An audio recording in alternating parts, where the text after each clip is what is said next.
Super intelligent AI by default akan menghancurkan kita umat manusia. Pada setuju nggak? Gini, gue bilang by default ya. Jadi kalau ada yang menggeser default itu, misal kita semua udah aware nih dan ada solusi yang kita terapkan, nah itu bisa terhindar tuh dari default yang tadi gue bilang. Atau mungkin kalau sebelum kita punah gara-gara AI itu, kita udah punah gara-gara hal lain ya mungkin.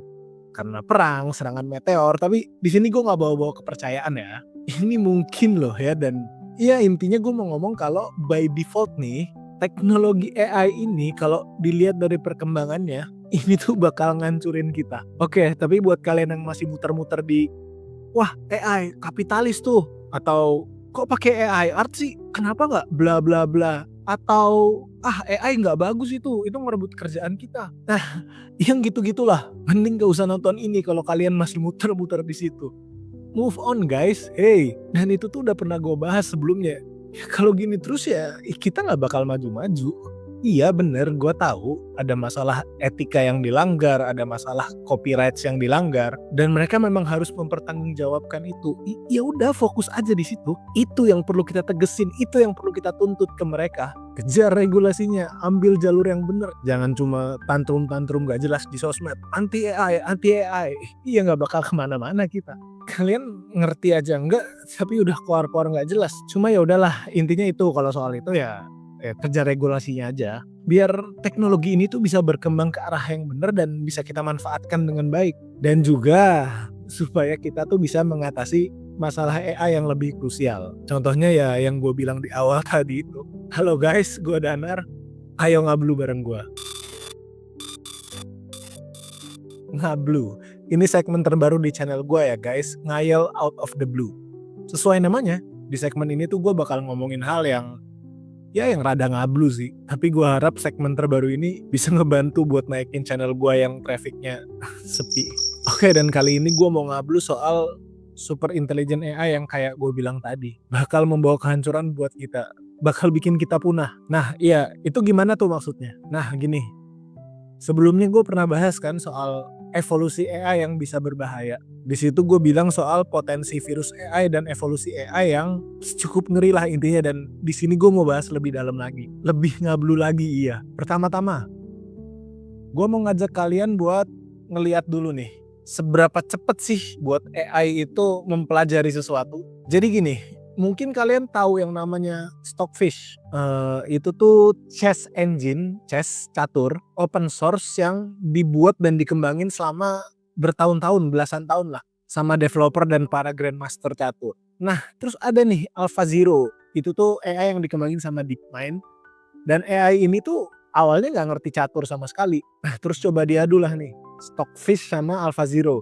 Dan hanya dalam waktu 4 jam, AlphaZero yang tadinya bahkan nggak ngerti peraturan catur kayak gimana, itu tuh bisa ngehajar habis si Stockfish ini yang notabene tuh udah dikembangin selama belasan tahun. Nah oke, jadi tadi itu biar kita tahu aja nih secepat apa sih AI sekarang tuh kalau belajar. Terus sekarang balik lagi, maksudnya mereka membawa kehancuran buat kita itu gimana? Ya jadi hal ini terjadi tuh bukan karena AI-nya bakal berubah jadi jahat kayak Maverick di Mega Man gitu, enggak, itu bukan. Masalahnya adalah AI ini bakal ngelihat kita sebagai suatu variabel yang udah nggak relevan lagi. Jadi ya sebenarnya mereka tuh nggak peduli sama kita. Gue ulang analoginya deh ya.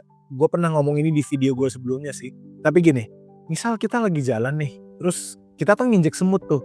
Itu bukan karena kita jahat kan? Itu bukan karena kita pengen ngebunuh semut itu kan? Ya emang karena kita mau lewat aja. Nah, dalam hal ini nanti yang jadi semutnya tuh kita, dan ya AI yang bakal nginjek kita. Terus gini, misal kita menugaskan AI, kita tuh ngasih tujuan ke AI untuk mengatasi masalah kanker. Langsung mikir lah tuh mereka, gimana ya cara kita untuk menyelesaikan tugas mulia ini. Terus mereka nih dengan pikiran super pintar dan super logis yang mereka punya, bisa aja kan mereka tuh terpikir cara yang sangat efisien, kayak cara paling efisien untuk mengatasi kanker adalah dengan cara preventif, yaitu mencegah kanker itu muncul. Dan cara paling efisien untuk mencegah kanker itu muncul adalah dengan menghilangkan seluruh makhluk hidup yang bisa terkena kanker, termasuk manusia. Dan ya, itu mission accomplished kan buat mereka.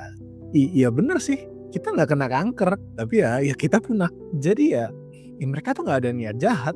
Cuma di sini tuh logika dan nilai manusia itu nggak otomatis ada di pikiran AI. Dan inilah yang disebut dengan misalignment, ketidaksesuaian antara tujuan AI dengan nilai-nilai kita sebagai manusia. Jadi ada dua teori nih yang mendasari kekhawatiran soal misalignment ini. Yang pertama tuh namanya orthogonality thesis. Teori ini bilang bahwa intelligence tuh bakal fokus dengan tujuan apa yang kita kasih ke mereka, apapun itu. Kita bisa aja punya AI yang sepinter dewa, tapi misal kita kasih tujuan untuk ini deh, bikin gelas misal. Ini misal ya, misal itu satu-satunya tujuan dia, ya apapun yang gak ada hubungannya dengan gelas itu tadi, ya bakal dianggap hambatan, bahkan manusia itu sekalipun. Dan yang kedua nih, instrumental convergence, ya namanya susah jadi gue baca. Ya, jadi apapun tujuan akhir AI, mau kita yang kasih atau mau mereka inisiatif sendiri, intinya dia tuh pasti bakal berusaha untuk memenuhi kebutuhan dasarnya untuk bisa mencapai tujuan itu kan. Kebutuhan dasar kayak kebanyakan makhluk hidup pada umumnya, ya biar tetap eksis, bertahan supaya tetap hidup, mendapatkan energi dan sumber daya. Terus kalau kedua hal itu udah bisa mereka pastikan, mereka butuh untuk bisa tetap merasa aman dan bebas dari ancaman. Dan ya kemungkinannya sih kita bisa aja dipandang sebagai ancaman. Karena ya kita bisa cabut kabel mereka, ngancurin data center mereka dan lain sebagainya deh. Nah itu kemungkinannya ya kita tuh gak dianggap sama AI atau kita dianggap ancaman. Udah dua itu kemungkinannya dan itu jelas gak nguntungin buat kita sih. Ini bukan cuma sekedar skenario film-film science fiction loh. Skenario yang kita pikir cuma bisa kejadian di Black Mirror, itu tuh bisa kejadian ke kita juga. Bahkan sampai taraf yang lebih absurd. Kepunahan manusia, kiamat karena mesin. Bayangin aja, kita tuh udah punya AlphaZero yang tadi gue bilang loh. Bisa ngalahin Grandmaster catur hanya dalam waktu 4 jam aja. Dan selain itu kita juga punya AlphaFold.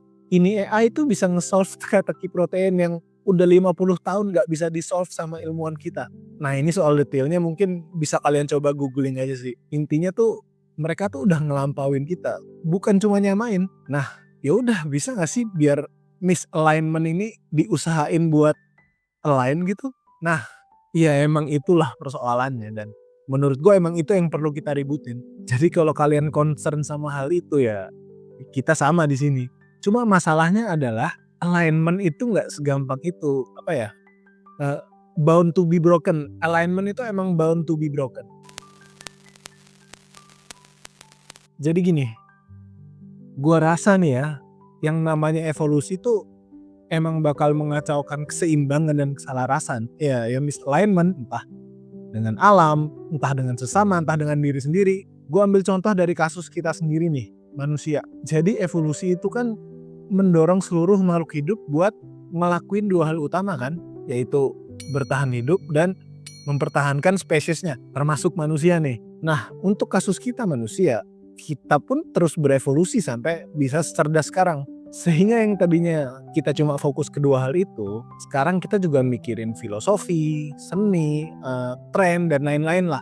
Ya tapi itu sifatnya netral gini deh. Bahkan sekarang itu manusia melakukan tindakan yang merusak alignment kita sendiri. Contohnya nih, kita udah mikirin duit jadi revolusi industri yang merusak alam, terus perang. Itu kan jelas berlawanan dengan mempertahankan spesies kan? Atau gampangnya nih, gerakan LGBTQ aja. Apa menurut kalian itu align dengan reproduksi untuk mempertahankan spesies? Oke, di sini gue nggak bilang benar atau salah ya, atau baik atau buruk, nggak.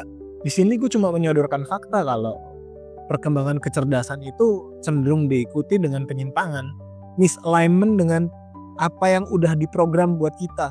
Ya entah diprogram sama Tuhan atau diprogram melalui proses evolusi. Tapi nyatanya begitu dan ya AI juga demikian. Kalau manusia aja bisa misalignment ketika udah jadi cukup cerdas, kenapa kita bisa mikir kalau AI super cerdas bakal tetap align dengan kita? Apa yang bikin kita mikir kalau alignment itu bakal mudah buat dilakuin? Lagian AI alignment kayak gimana tuh juga masih ada perdebatan kok. Ada yang pengen biar udah AI cukup dengerin aja kata-kata kita, nurut aja kata-kata kita. Tapi ada juga yang mikir nih kalau maunya gitu kan berarti AI harus ngerti kita dong.